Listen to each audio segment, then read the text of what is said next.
E aí, pessoal, tudo bem com vocês? Vamos dar continuidade às nossas aulas do dia 3 de julho? Então, vou pedir para que vocês peguem a apostila de língua portuguesa lá na página 102, porque nós vamos fazer a conferência das atividades 11 e 12. Então, na lição da página 102, nós fizemos esse quadro aqui, olha. Fizeram esse quadro aí sobre o chocolate, algumas informações importantes para vocês conhecerem. Então, no primeiro ficou assim, ó.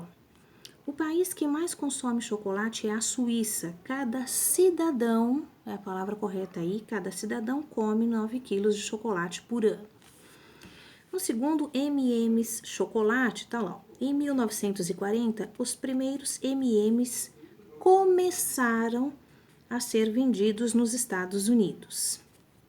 Na página 103 diz assim, ó.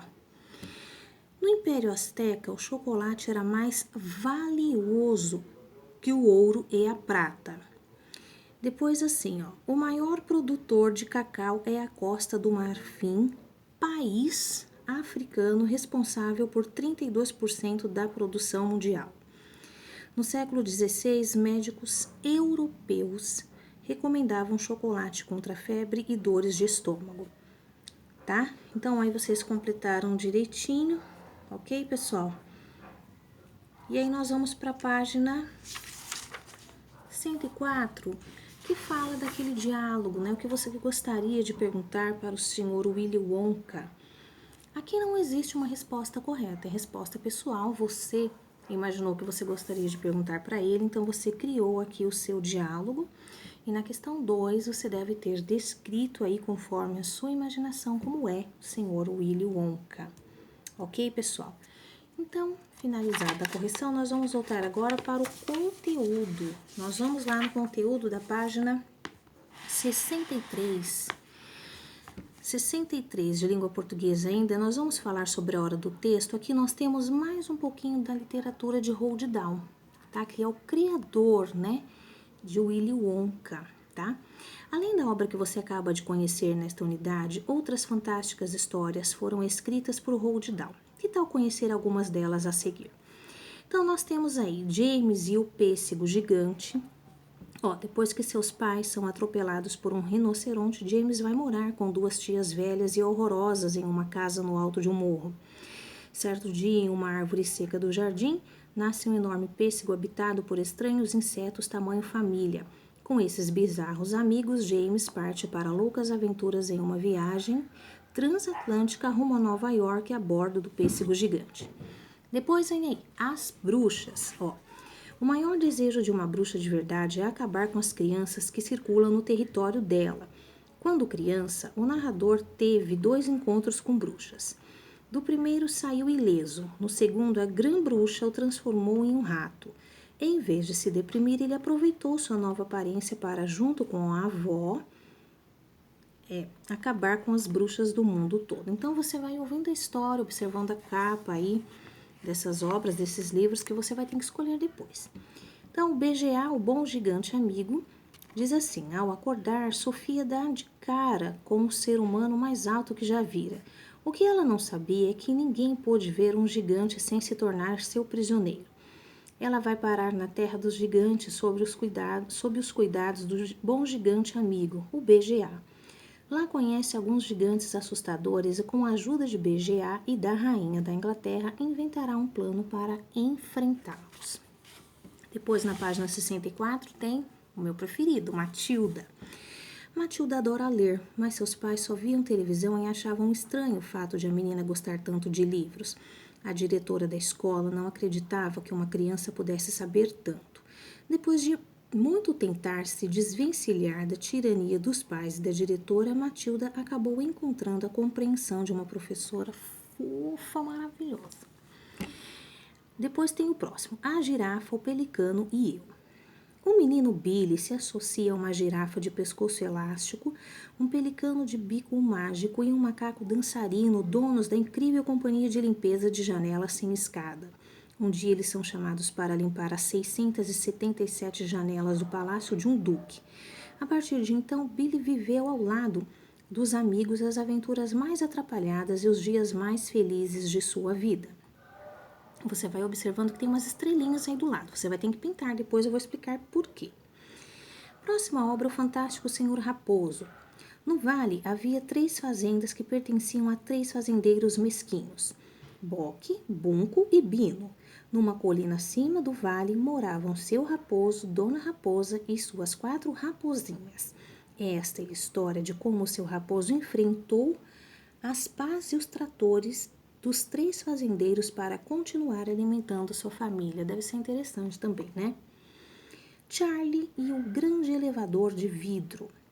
O elevador de vidro da fábrica de chocolates se transforma em nave espacial e dentro dela Charlie começou a viver uma fantástica série de aventuras.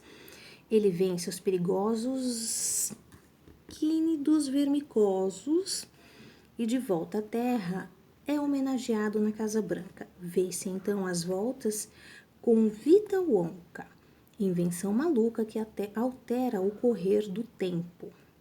E faz uma viagem à Menoslândia. Cada nome estranho, né? Deve ser interessante. Depois tem os Mimpins.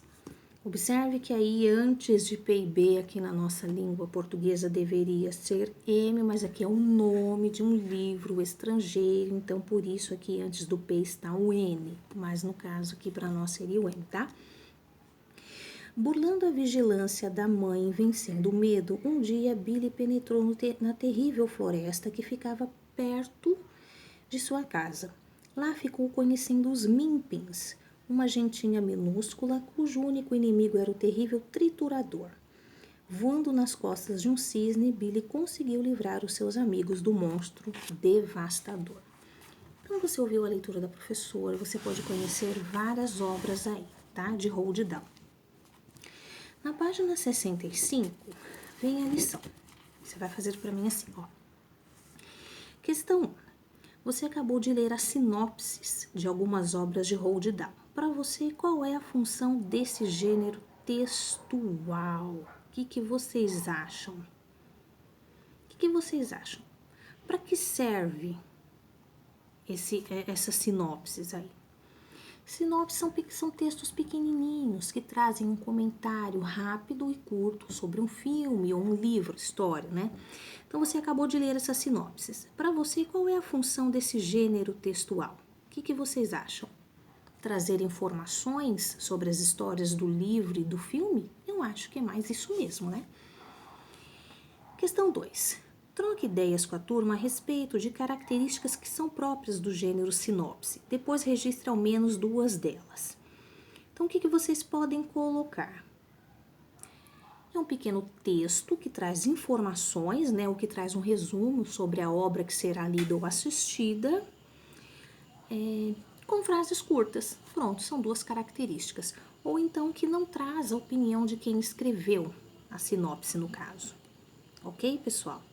Você pode colocar um texto curto trazendo informações sobre a obra que será lida ou assistidas e possui frases curtas, ou não traz a opinião de quem escreveu a sinopse, ok? A questão 3 diz assim, ó. Você observou que há 3 estrelas ao lado do título de cada sinopse. Vocês lembram que eu mostrei para vocês? Está aqui, ó, são as estrelinhas que vocês têm aí. Quando passa aí ó, os títulos, vocês têm essas 3 estrelas. Presta atenção no que você vai fazer agora para mim. Agora chegou a hora de você usar essas estrelas, ó.